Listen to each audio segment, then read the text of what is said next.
Hello दोस्तों। भारत को हमेशा से ही एक धार्मिक और रूढ़िवादी देश माना जाता रहा है और ऐसा कहा जाता है कि भारत विज्ञान और तकनीक के क्षेत्र में एक पिछड़ा हुआ देश है। लेकिन ये सच नहीं है। बगैर भारत के ना तो धर्म और अध्यात्म की कल्पना की जा सकती है और ना ही विज्ञान की। जी हाँ दोस्तों, भारत के ऋषि मुनियों और वैज्ञानिकों ने कुछ ऐसे आविष्कार किए और सिद्धांत गढ़े हैं कि जिनके बल पर आज का आधुनिक विज्ञान और दुनिया का चेहरा बदल गया।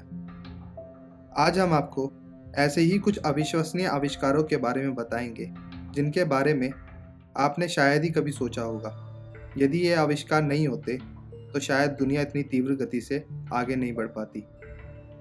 तो आइए जानते हैं कौन से हैं ये आविष्कार। Plastic surgery.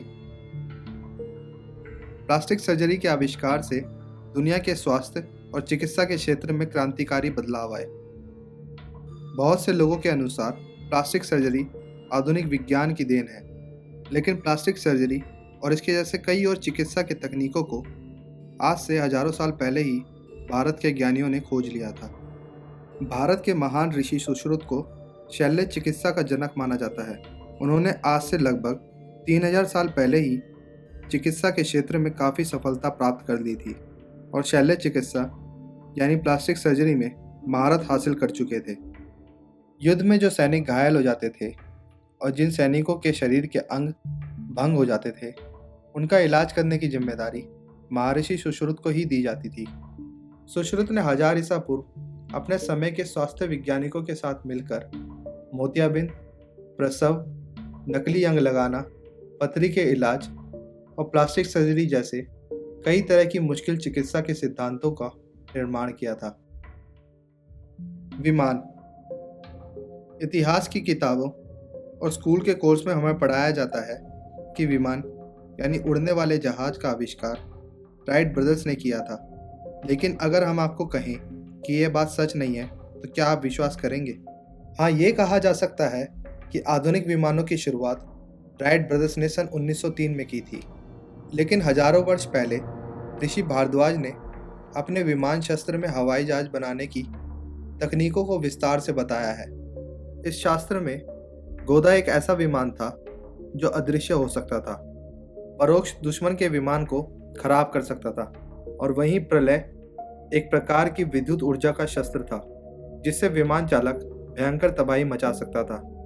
स्कंद पुराण में भी इसके कई सबूत मिलते हैं, जिसमें ऋषि कर्दम ने अपनी पत्नी के लिए एक विमान की रचना की थी जिसके द्वारा कहीं भी आया जाया सकता था।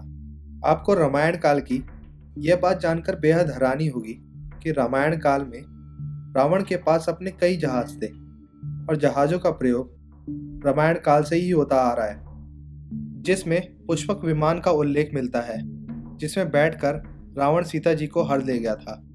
श्रीलंका की श्री रामायण रिसर्च कमेटी की रिसर्च के अनुसार रावण के 4 हवाई अड्डे थे जिनके अवशेष भी मिल चुके हैं, जो इस तथ्य को साबित करते हैं कि आज से हजारों साल पहले के लोगों के पास हवाई जहाज बनाने की तकनीक थी और वो लोग इन विमानों का प्रयोग करना भी जानते थे। आप में से बहुत से लोग ऐसे भी होंगे जो माइथोलॉजी में विश्वास नहीं रखते होंगे, लेकिन उन लोगों को भी यह बात जानकर बेहद हैरानी होगी कि राइट ब्रदर्स के जहाज के आविष्कार से 8 साल पहले ही भारत के एक व्यक्ति शिवकर बापूजी तलपड़े ने जहाज का आविष्कार कर लिया था और मुंबई के चौपाटी पर उसका परीक्षण भी किया था, जिसके ऊपर एक मूवी भी बन चुकी है। शिवकर बापूजी ने भी जहाज का निर्माण महर्षि भारद्वाज के विमान शस्त्र के सिद्धांतों को आधारशिला बनाकर ही किया था। पहिए का आविष्कार। आज से 5000 वर्ष पूर्व महाभारत का युद्ध हुआ जिसमें रथों के उपयोग का वर्णन है। जरा सोचिए, पहिए नहीं होते तो क्या रथ चल पाता? इससे सिद्ध होता है कि पहिए 5000 वर्ष पूर्व थे। पहिए का आविष्कार मानव विज्ञान के इतिहास में बेहद महत्वपूर्ण माना जाता है।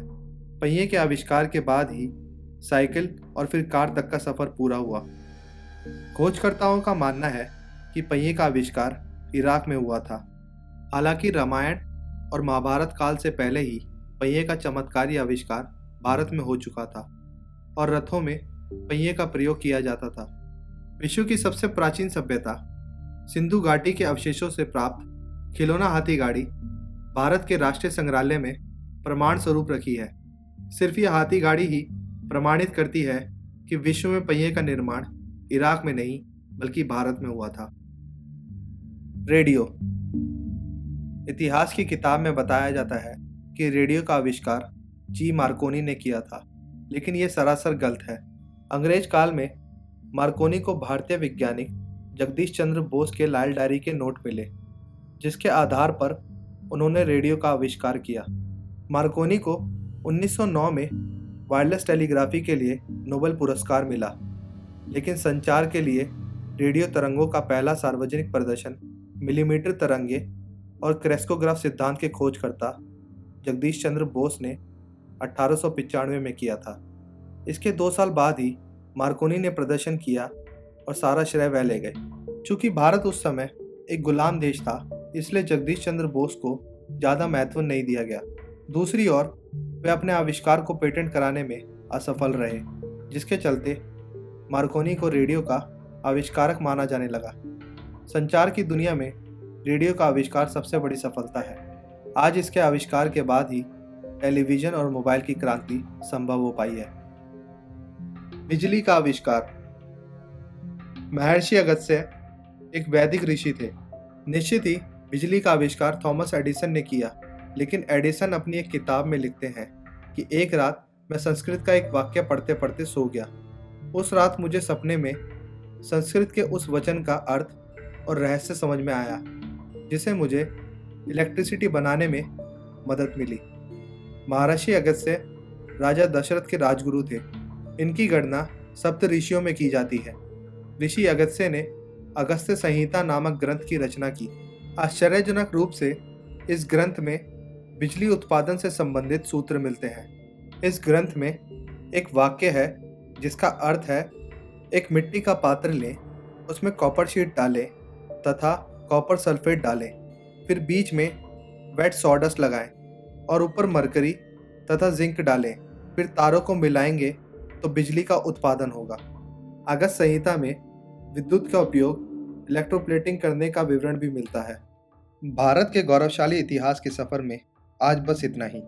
आपको ये वीडियो कैसा लगा हमें कमेंट्स के ज़रिए ज़रूर बताएं और इस वीडियो को अपने फ्रेंड्स और फैमिली में शेयर करना ना भूलें।